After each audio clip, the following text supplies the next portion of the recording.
Hey Ferrari fans, I think it's fair to say that most of you are absolutely furious about the first electric stallion, and you're probably claiming that this disgrace is the end of Ferrari as we know it. But here's the funny thing, they've actually done this before. See, back in 2010s, Ferrari committed what many enthusiasts consider to be an automotive sacrilege. They took their legendary screaming naturally aspirated V8 and replaced it with a turbocharged engine in the Ferrari 488 GTB. The reaction was brutal. Purists complained that the sound wasn't as exciting, the character was gone, and the Ferrari has abandoned its soul in the pursuit of technology and regulations. Yet despite all the outrage, the 488 was faster, more efficient, and ultimately became one of Ferrari's most successful modern supercars. So before we declare the electric Ferrari a disaster, let's look at what happened the last time Ferrari fans thought that the sky was falling. Now, to understand why electric Ferrari debate is so heated, we need to go back to 2015. At the time, Ferrari's mid-engine V8 lineup was represented by 458 Italia, a car many enthusiasts still consider one of the greatest Ferraris ever built.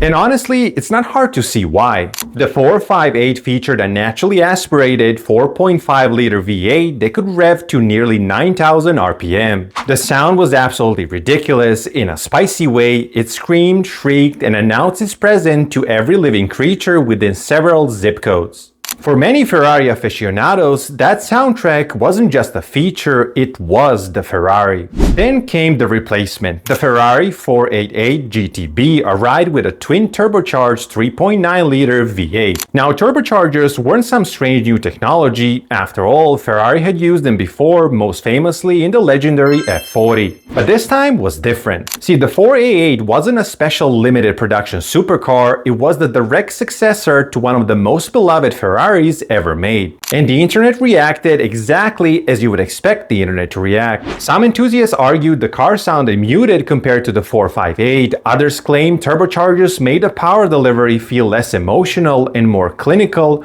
Forums, magazines, and comment sections filled with declarations that Ferrari had lost its way. Meanwhile, Ferrari engineers were probably sitting in a room wondering if anybody has noticed the actual performance numbers, because the 488 was a monster. It produced 661 horsepower, reached 60 miles per hour in about 3 seconds, and delivered far more torque than the 458. Around the racetrack, it was faster, and in many measurable ways, it was objectively better. Yet, the controversy wasn't really about the speed, it was about the identity. See, Ferrari has always sold more than transportation. It sells emotion, theater, noise, and a sense of occasion. And whenever you change something that emotional, people notice. Sounds familiar? Well, that is exactly what's happening with the electric Ferrari today. Many fans aren't worried that it will be slow. After all, electric performance cars can be absurdly fast. They're worried it won't feel like a Ferrari. Now, maybe they are right, or maybe history is repeating itself just like it did when the 488 replaced the 458. Because if there's one thing Ferrari has proven over decades, is that every generation thinks that the previous generation was the last real Ferrari,